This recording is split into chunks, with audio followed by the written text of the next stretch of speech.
Oscar Wilde, The Picture of Dorian Gray, Part 24. One should sympathize with the color, the beauty, the joy of life.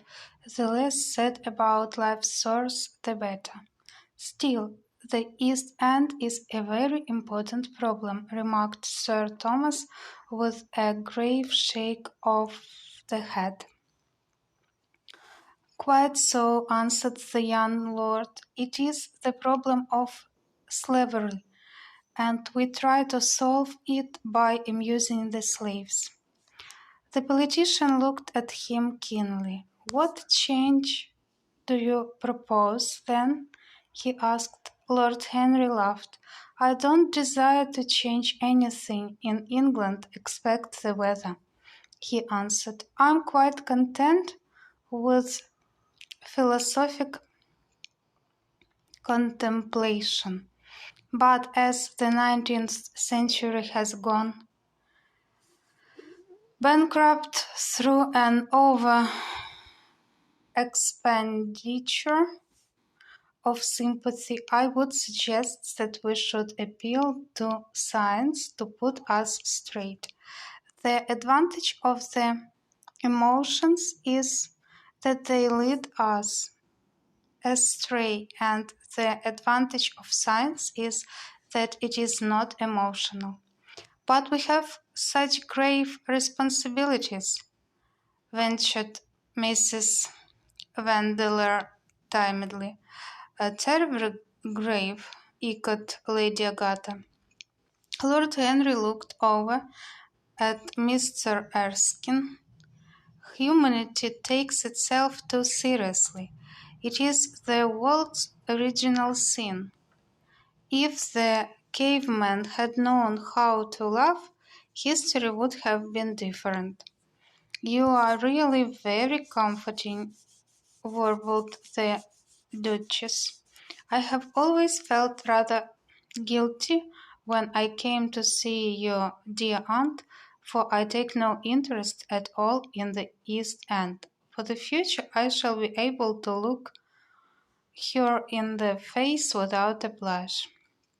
A blush is very becoming, Duchess, remarked Lord Henry. Only when one is young, she answered. When an old woman like myself blushes, it is a very bad sign. Lord Henry, I wish you would tell me how to become young again. He thought for a moment. Can you remember any great error that you committed in your early days, Duchess? He asked, looking at her across the table. A great many, I fear, she cried. Then commit them over again, he said gravely. To get back one's youth, one has merely to repeat one's follies. A delightful theory, she exclaimed. I must put it into practice.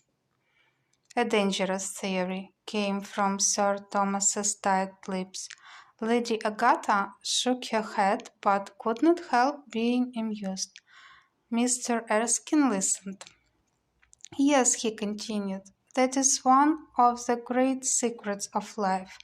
Nowadays, most people die of a sort of creeping common sense and discover when it is too late that the only things one never regrets are one's mistake.